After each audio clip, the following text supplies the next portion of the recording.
Hello everyone, today we will step into the smoke-choked silence of a square in Rouen, where a teenage girl, barely old enough to be called a woman, stood chained to a stake while flames curled around her ankles. This wasn't the execution of a criminal. It was the silencing of something far more dangerous: belief. Not just her belief in God, but others' belief in her.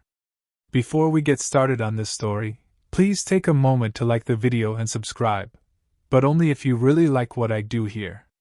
And once we reach the end, leave your thoughts in the comments. Would you have feared her, or followed her? She wasn't born into power. There were no royal tutors, no silk sheets, no guards to protect her. Joan was born in 1412 in Domremy, a small village that might as well have been invisible to history, until she stepped out of it. Her parents were farmers. Her life should have been one of sheep, fields, and silence. But Joan heard something else. At 13, something changed. She said it began in her father's garden, on a day like any other. A light, a voice, a presence. First, it frightened her. Then it filled her. She claimed that the Archangel Michael had spoken to her. Later, she said Saints Catherine and Margaret joined him. Their message was neither gentle nor vague: save France. It was an impossible command. France was falling. The 100 Years' War had torn it apart. The English controlled vast territories, and the French king, if he could still be called that, had been driven into shadows. Most had lost hope. But Joan hadn't. The girl with no training, no education, no status, just visions, began her climb toward legend. At first, everyone laughed.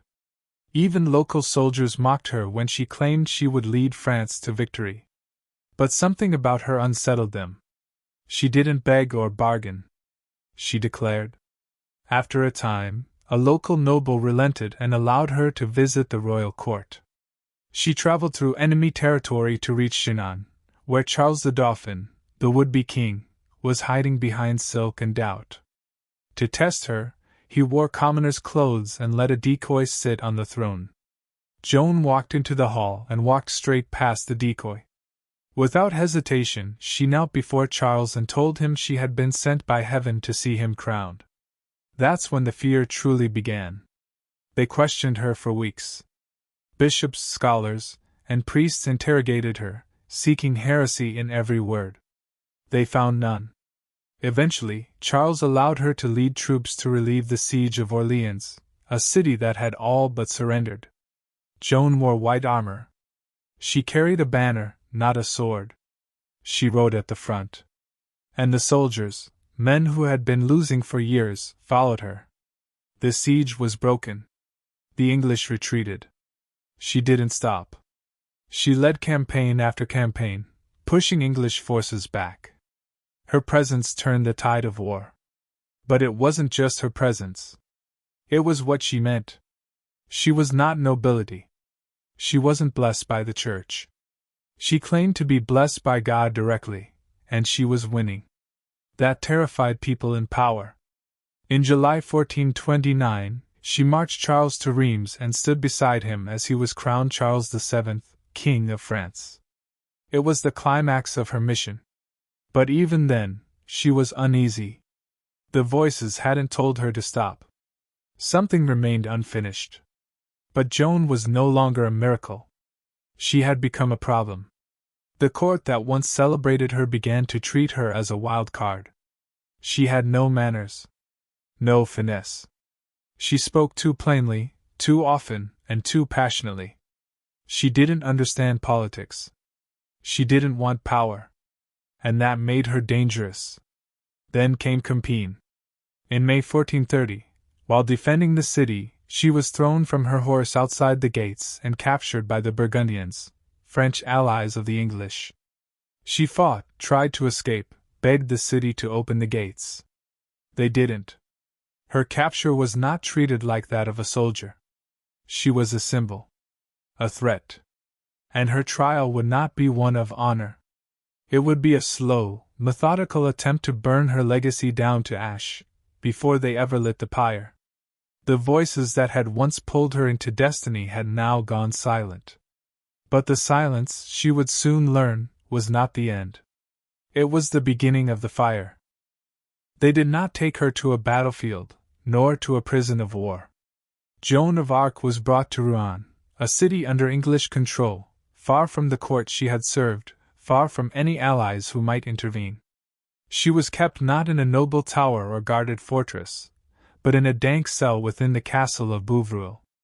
The guards assigned to her were not women, as church law demanded for female prisoners, but English soldiers, men who loathed her, mocked her, and took pleasure in her downfall.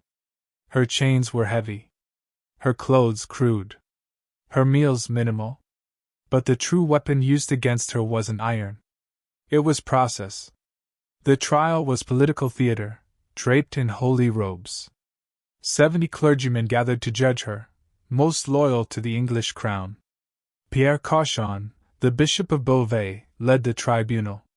He had long harbored ambition, and the English offered him something the Church could not, power. He took it gladly, knowing that condemning Joan would please his patrons and perhaps lift him even higher in the ecclesiastical hierarchy. They never intended to seek truth. They intended to destroy her. Joan faced a barrage of questions, sometimes twice a day for weeks. She was exhausted, deprived of sleep, deprived of legal counsel, and deprived of kindness. The judges tried to entangle her with complex theological questions, questions meant not to clarify, but to condemn. They asked her if she believed she was in a state of grace. A trick. If she said yes, she would be guilty of spiritual pride, presuming to know God's will. If she said no, she would be admitting she was not favored by God. Her answer disarmed them. If I am not, may God put me there. If I am, may God keep me there. But wit could not save her. They called her a heretic, a sorceress, a cross-dresser. They claimed her visions were demonic, her military victories unnatural. The charge of wearing male clothing, armor, hose, tunic, was repeated endlessly, though it had protected her from assault in male-guarded prisons. Even her banner, once a symbol of unity, was used against her. "Why did you carry it into battle?" they asked. She replied, "It bore the image of Christ. I would never leave it behind."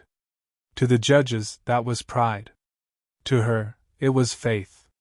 All of her victories, Orleans, Reims, the coronation, were twisted into spiritual offenses.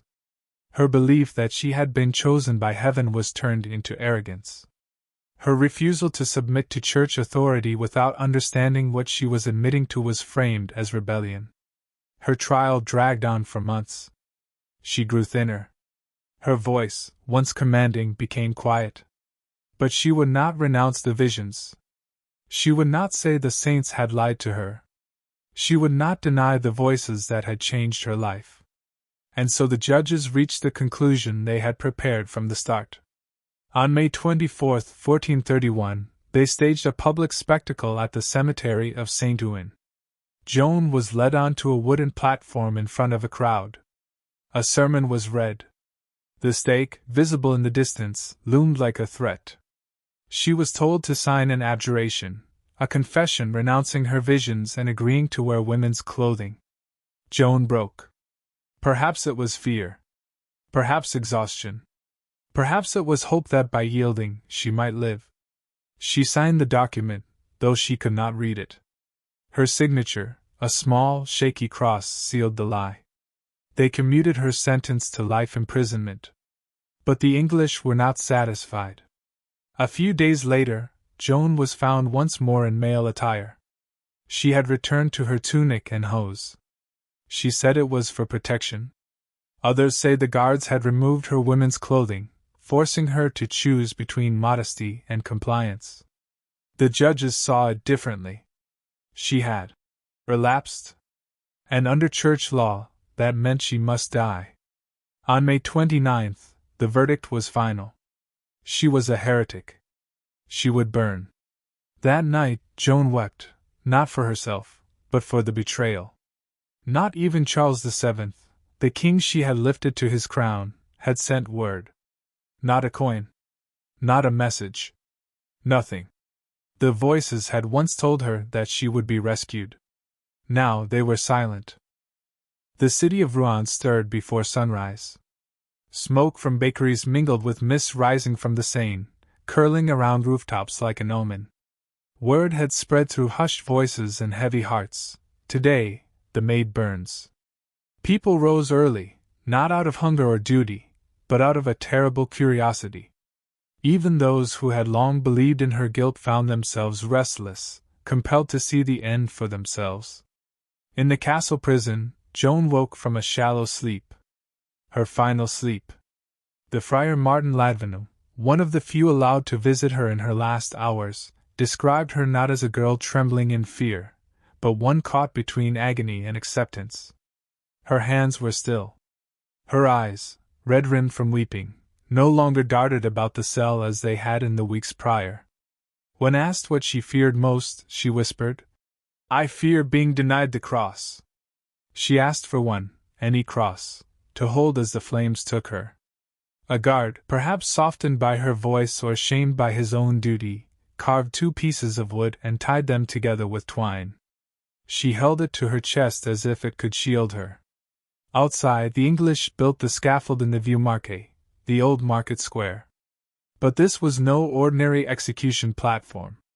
It was raised high, deliberately so. Every face in the crowd would see her. No martyrdom in shadow. No death cloaked in secrecy.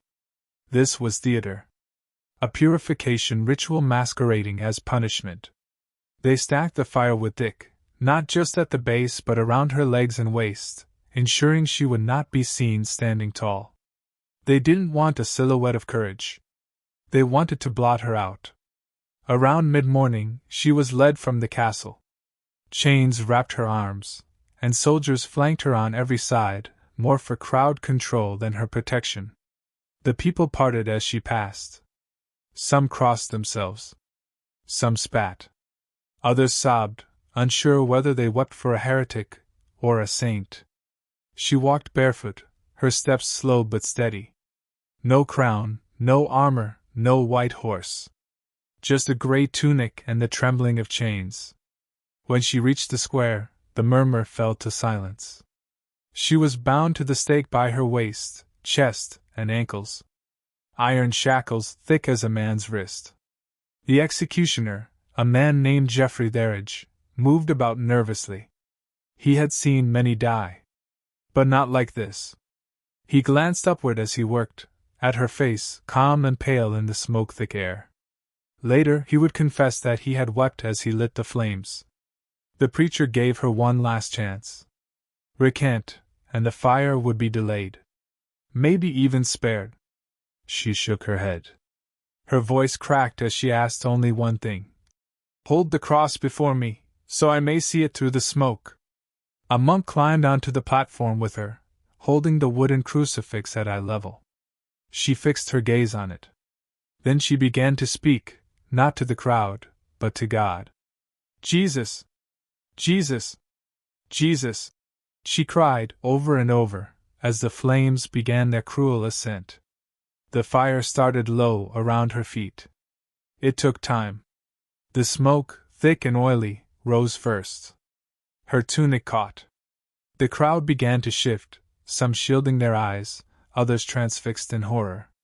One English soldier was heard murmuring, "God forgive us, we have burned a holy woman." As the flames climbed, Joan's voice did not falter, until it did. A gasp. Then silence. Her head slumped. The monk turned away. But the fire did not. When the body finally collapsed against the iron, the executioner was given one more order: burn her again. The English feared relics, feared a lock of hair, a charred bone, might become sacred. So the flames roared a second time. Then a third. Until all that remained was ash and bone. Finally, they gathered what was left into a sack and threw it into the Seine. No grave. No marker. No place to mourn. The wind carried her ashes.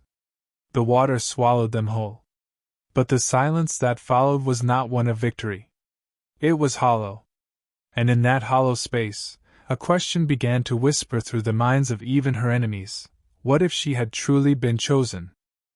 Days after the fire, Rouen returned to its usual rhythm, or pretended to. But the silence that hovered over the square did not lift. Markets reopened. Horses clattered over cobblestones. Monks resumed their chanting. And yet, no one could stand too long near the site where Joan had burned without glancing at the soot-stained stones or the blackened edges of nearby timber. Those who had watched her execution in person felt a peculiar weight. Not guilt, perhaps, but unease. They had come to see a heretic consumed. What they had witnessed was something far more unsettling: a girl, not much older than their daughters, calling to Jesus through the flames until her voice was taken. Among the clergy, opinions splintered. Martin Ladvenu, the Dominican friar who had stood with her to the end, could barely speak of the experience. He had held the crucifix up for her as long as the smoke allowed.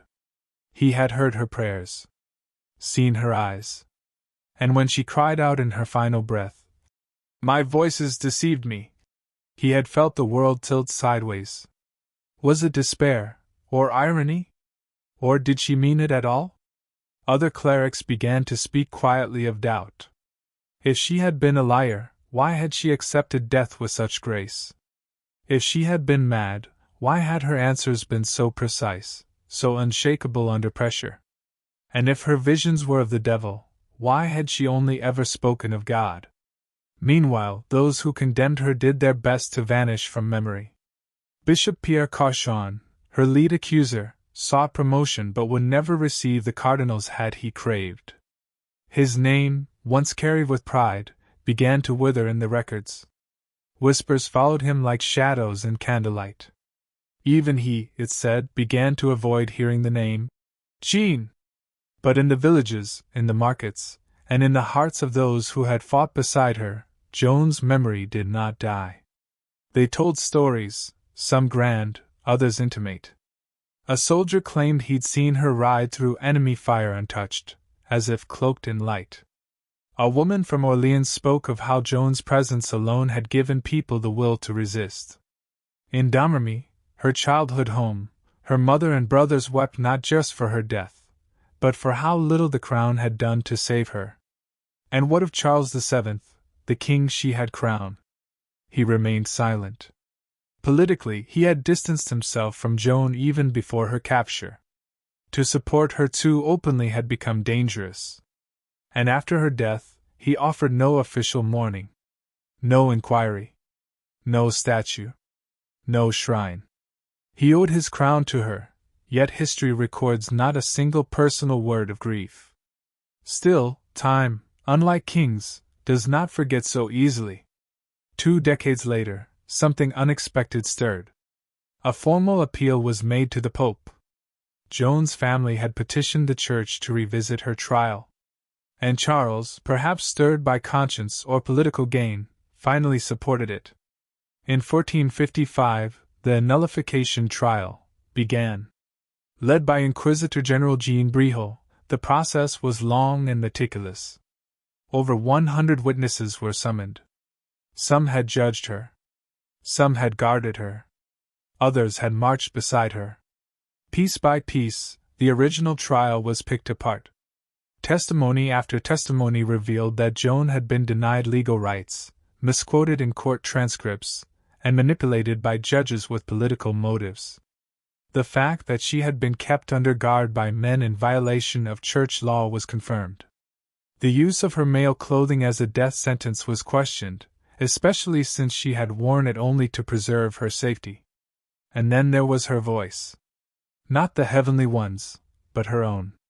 Even her enemies had admitted she had never denied Christ. Never cursed. Never blasphemed. The worst that could be said was that she was stubborn and unafraid. In 1456, the Church declared the original trial invalid. Joan was exonerated. She had died, not as a heretic, but as a victim of politics and pride. But the ashes could not be gathered. Her bones had long dissolved in the river. Her body was gone. What remained What always remained was her story. From that moment on, Joan of Arc ceased being a peasant girl who claimed to hear voices. She became something else entirely, a symbol of resistance, of faith, and of what happens when the fire intended to destroy only reveals something eternal. The embers of Joan's execution had faded, but the fire she ignited continued to spread, burning not through cities or armies, but through memory, legend, and conscience. In the decades that followed her rehabilitation, she became more than just a name in a revised legal record. Joan of Arc evolved into something indelible, something elemental. For some, she was a divine vessel, proof that God chose the humble and lowly to shame the mighty. For others, she was a political pawn who had died for causes that abandoned her. But for most, she became the rarest of figures, a martyr whose voice still echoed, even after being consumed by flame. By the 16th century, her name was invoked by both Catholics and Protestants during the wars of religion. Each claimed her for their cause. Each sought justification in her courage. She transcended theology.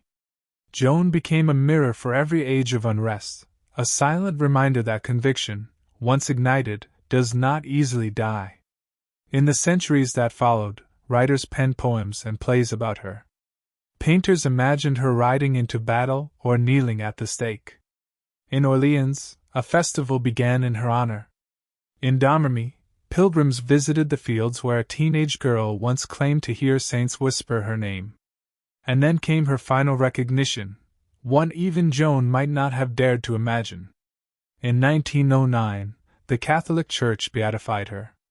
And in 1920, nearly 5 centuries after her death, she was canonized. Saint Joan of Arc. The girl once bound in chains by bishops was now venerated as a holy protector of France. Cathedrals bore her name. Statues rose in her image, clad in armor, holding a banner, eyes turned to heaven. But sainthood could not erase what was done to her. Nor should it. Because what makes Joan's story terrifying isn't just the flames, or the betrayal, or the silence of those she served.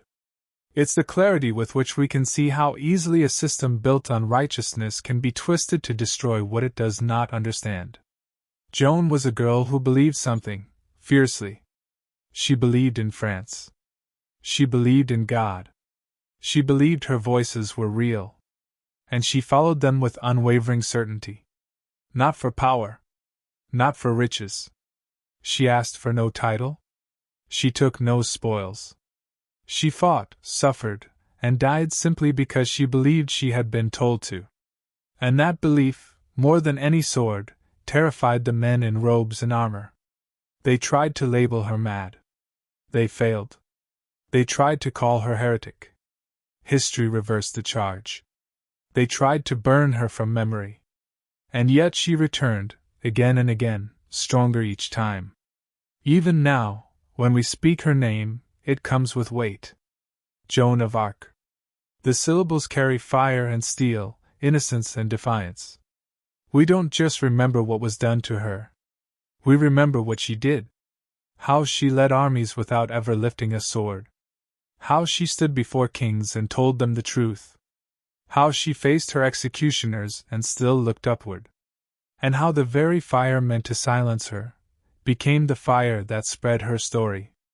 To this day, historians debate the nature of her voices. Were they divine? Were they the product of trauma, imagination, or spiritual ecstasy? No one can say for certain. But the more frightening question is not why she heard them. It's what she dared to do because she believed. Her life is a reminder that faith, true, raw, personal faith, is a dangerous thing. It cannot be bought. It does not bend. It terrifies those who cling to power. Because faith doesn't need approval. It only needs a heart brave enough to carry it. And Joan carried hers all the way to the flames. She went to the stake not as a queen, not as a prophet, but as a girl who never stopped believing. She cried out to Jesus as the fire rose. And when her voice fell silent, the silence itself became a message. A warning. And a light. Because no matter how high the flames reached, Joan of Arc was never truly burned.